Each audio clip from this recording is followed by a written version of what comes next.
اے اللہ جو سب سے زیادہ انصاف کرنے والا ہے، جو سچائی خلوص اور بھلائی کو پسند کرتا ہے، میں اپنے ہاتھ اٹھا کر یہ دل کی گہرائیوں سے نکلنے والی دعا ان کے لیے کرتا ہوں جو اس وقت یہ الفاظ پڑھ رہے ہیں یا سن رہے ہیں۔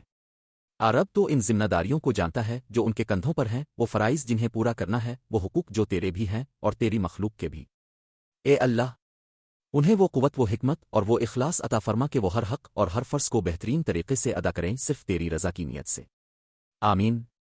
اے اللہ انہیں اپنے والدین کے حقوق محبت اور احترام کے ساتھ ادا کرنے کی توفیق دے، اپنے شرکن حیات کے حقوق وفاداری اور محبت سے ادا کرنے کی قوت دے، اپنے بچوں کے حقوق شفقت اور مہربانی سے ادا کرنے کی توفیق دے، اور اپنے گھر والوں کے حقوق صبر حسن سلوک اور نرمی کے ساتھ ادا کرنے کی ہمت دے۔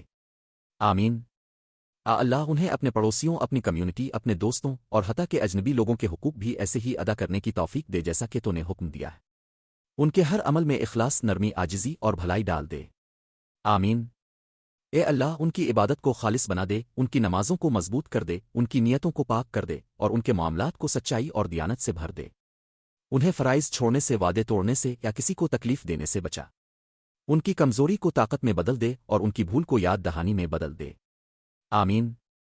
عرب جب وہ صحیح کام کرنے میں کمزور پڑ جائیں تو انہیں مضبوط کر، جب وہ جھجک محسوس کریں تو انہیں ہدایت دے، جب ان کے دل پر بوجھ ہو جائے تو اپنی رحمت سے اسے ہلکا کر دے، ان کے راستے میں آسانی ڈال دے اور ہر نیک قدم پر انہیں بے حساب اجر عطا کر۔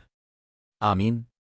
اللہ جب ان کی روح تیرے پاس لوٹے تو انہیں نیک لوگوں کی صف میں اٹھا، اپنی رحمت سے انہیں عزت دے اور انہیں جنت کے سب سے اعلیٰ مقام جنت الفردوس سے نواز دے۔